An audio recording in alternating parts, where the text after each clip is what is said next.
Salam kasih, salam jumpa kembali dengan kami Majelis Gereja HKBP Parung Panjang. Saudara yang terkasih dalam Yesus Kristus, ada 3 hal yang akan dihadapi oleh seseorang dalam hidupnya. Yang pertama adalah ilmu, wawasan yang dia peroleh selama hidup ini. Yang kedua adalah yang namanya iman, mempercayai akan segala sesuatu berdasar keyakinannya dengan Tuhan. Yang ketiga adalah yang akan dihadapinya, yang diterima dalam hidupnya adalah penderitaan, tantangan dan cobaan, rintangan di tengah-tengah kehidupan ini. Yang menjadi persoalan adalah ketika penderitaan datang, apa yang dipakai oleh seseorang untuk menghadapinya? Karena jika dipakai ilmu, banyak orang-orang pintar yang tidak bisa menghadapi persoalan hidupnya menjadi putus asa dan bahkan bunuh diri. Oleh sebab itu, kita pasti semua menerima yang namanya ilmu, kepintaran. Tetapi untuk hal menghadapi yang namanya pencobaan, penderitaan, tantangan, perlu ada yang namanya iman kepada Tuhan, sehingga kita dikuatkan. Berdasarkan itulah kami membuat renungan yang akan menguatkan saudara untuk menghadapi setiap persoalan-persoalan. Dan biarlah melalui renungan ini saudara boleh menemukan jawaban-jawaban yang Tuhan berikan kepada saudara menghadapi setiap persoalan-persoalan kehidupan. Selamat menikmati renungan yang disampaikan oleh majelis gereja ini, dan biar renungan ini menjadi berkat bagi kita, bagi gereja kita juga. Amin.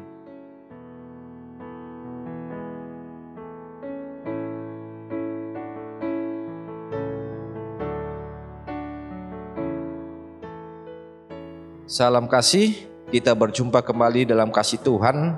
Marilah kita satukan perjumpaan kita dengan firman Tuhan yang menyapa kita pada pagi hari ini. Sebelumnya marilah kita berdoa. Terima kasih Tuhan atas hari yang baru yang boleh kami rasakan dan boleh kami nikmati hingga saat ini. Dan biarlah kami selalu bersyukur saat ini dan melalui firman Tuhan yang mengajari kami untuk dapat menikmati hari yang Tuhan berikan kepada kami. Terima kasih Tuhan, di dalam Kristus Yesus kami berdoa. Amin. Saudara yang terkasih, firman Tuhan yang menyapa kita pada pagi hari ini tertulis dalam Yohanes 10 ayatnya yang ke-10. Demikianlah firman Tuhan. Pencuri datang hanya untuk mencuri dan membunuh dan membinasakan. Aku datang supaya mereka mempunyai hidup dan mempunyai dalam segala kelimpahan. Sekali lagi, pencuri datang hanya untuk mencuri dan membunuh dan membinasakan. Tetapi aku datang supaya mereka mempunyai hidup dan mempunyai dalam segala kelimpahan. Demikian firman Tuhan. Saudara yang terkasih, ketika Kristus hadir di dalam dunia ini, kehadiran Kristus bukan hanya berbicara soal baik atau jahat, atau sering kita sebut agama. Kristus juga bukan bicara hanya mengenai bijaksana dan bodoh atau filsafat. Atau Kristus tidak hanya bicara tahu atau tidak tahu atau ilmu. Atau Kristus tidak hanya bicara tentang untung atau rugi dalam bidang ekonomi. Atau Kristus berbicara tentang memerintah atau diperintah atau dalam politik. Atau masalah sehat atau sakit atau medis. Atau masalah menyerang dan bertahan atau dalam bidang militer. Tetapi Kristus berbicara ke dalam dunia ini, yaitu mengenai kehidupan dan kebinasaan. Hanya 2, kehidupan dan kebinasaan. Oleh sebab itu, bahwa dalam Kristus datang memberitakan kehidupan, sehingga ketika kita menyadari bahwa Kristus datang memberikan kehidupan, teologi kita mengatakan bahwa iman atau dalam arti pemahaman teologi Kristen yaitu mengenai life atau kehidupan.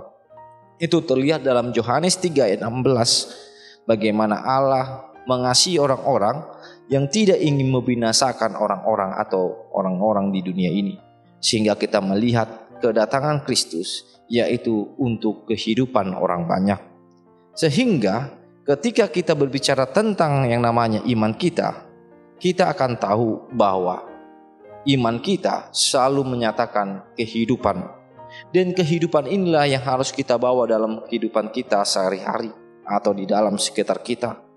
Karena kehidupan yang telah diberikan Kristus kepada kita hendaklah kehidupan inilah yang kita pancarkan dalam setiap persekutuan, pergaulan yang kita alami.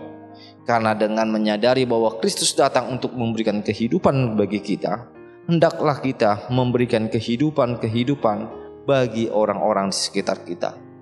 Dalam kehidupan ini banyak begitu cara agar kita bisa memberikan kehidupan bagi orang lain. Sebagai contoh, ketika orang membutuhkan akan bantuan kita, hendaklah kita tidak mencekiknya, tapi berikanlah dia kehidupan dengan sedikit bantuan yang engkau miliki. Karena melalui hal sedikit, engkau telah memberikan kehidupan bagi orang-orang yang di sekitarmu.